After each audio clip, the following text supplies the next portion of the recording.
Alhamdulillah, баардык мактоо Аллага дегенден кийин айта турган сөз ушул эки. Келе жаткан Курбан айт байрамыбыздар менен Кудайым буйрса мына Зулхижжанын ичинде отурабыз. Зулхижжа дегенибиз ушул Алла Таала валя ашр деп Куранда ошо 10 күн менен ант ичкен, же болбосо ушул 10 күнгө береке тафсирлерде келет экен. Ушул өзгөчө 10 күндүн ичинде ибадаттар башка убакыттагылардан дагы өйдөрөөк болуп эсептелет экен. Кимде ушул садака бере турган болсо аны эселеп берилет. Кимде ассаламу алейкум десе эселеп берилет. Кимде ким кичинекей эле бир адамга жардам берип койсо ошо эселеп кетет. Мына азыр ушул жерде отурасыздар, машала таалим сабакта. Мына ушул да эселеп сооп айлана берет. Мечитке барганыбыз эселеп кете берет. Бирөөнө кылган мындай айтканда негизи эле бир адамдын бир муктаждыгына же болбосо бир кандай бир керек болсо жанакындай бир айванаттын да муктаждыгына бүтүрө турган болсок, булар бир эселеп ошонун баардыгы тең Алланын райымына айланып, соопка айланып, иншалла амал дептери жазат экен. Анан кийинкиси мына Арафа күн, Арафа өзгөчө күндө кыргызча Арапа деп коет. Ошо Арафа күнү Алла Тааланын райымы дагы төгүлүп, күнөөлөр төгүлөт. Ошол күнү дуалар кабыл болот. Хажылардын баардыгы тең Арафат тоосунда Алла Таала дуа кылып турган мезгил болот. Жөн туруп дуа кылып, тик туруп дуа кылып турган мезгил болот. Андан кийинкиси Алланын каалоосу менен ошол Арафа күнүнөн баштап деген 23 намаздын ичинде такбир ташрик айтылат.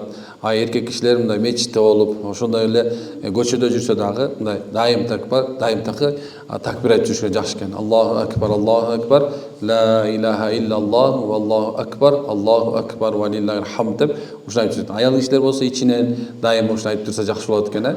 Ошон 23 намаз, анан Курбан айт болот. Аз баарыңыздар малыңыздар даярдап койдуңуздар болуш керек.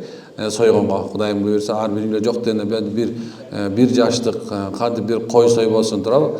7 киши чогулуп бир уй союш керек болот экен.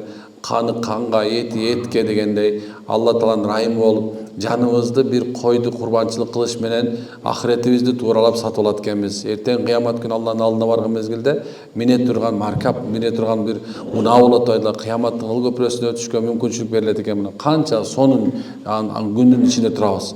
Ошентип Алла Таала жөн эле бизге мүмкүнчүлүк берип койбостон күнөөлөрүбүздүн кетишине да мүмкүнчүлүк берип атат экен. Ошол эле мезгилде субханалла соопко дагы марып калат экенбиз Кудай кылса. Альхамдулилла, бул ибадат маселеси мында өзү шарттары бар. Муну факихтер өзүнүн тартибинде кантип окуш керек, кандай кылыш керек дейт. Ар бир эркек киши мисалы ошо Курбан айт күнүнө Курбан айт намазы кылыш керек. Айттан кийин анан курбанчылыктар союш керек. Курбан айт окулардан мурун союлуп кала турган болсо, ал курбанчылыкка жарабай калат экен. Союла турган мал болсо эмне экен? Баягы кой, эчки, уй, төө болуп эсептелет. Ушундай союп, машалла башка мына биякта караса айтышты, көпчүлүк орус туугандар дагы мындай орус улутундагылар турат экен. Аларга да субхана таратсаңар болот, аларга да берсеңер болот. Алар дагы кээ бирлер бардыр, канчадан бери эт жейлиги болушу мүмкүн. Кээ бирлер адалдан жейбегендер мүмкүн болушу мүмкүн. Ошол арам өзлөрүнүн жанагындай бир арам эттерин мындай жеп атышып, ооруп аткандыр. Курбанчылыктын этинде шифа бар, машалла. Курбанчылыктын этинде шифа бар да. Кээ бир алымдар айтат экен, 70тен ашкан ооруга шифа бар экен да курбанчылыктын этиндечи. Качан курбанчылык кылып кан аккандан кийин бисмилла Аллаху акбар деген ошол эт дарыга айланып калат экен да. Керек болсо басып жегиле дейт да. Басып жегени, кыргызда да сөз бар го, жылкыны азыр жегин, уйдукун басып жегин депчи.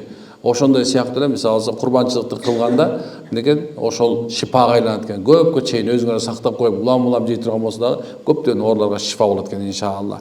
Алла Таала береке бергенден болсун.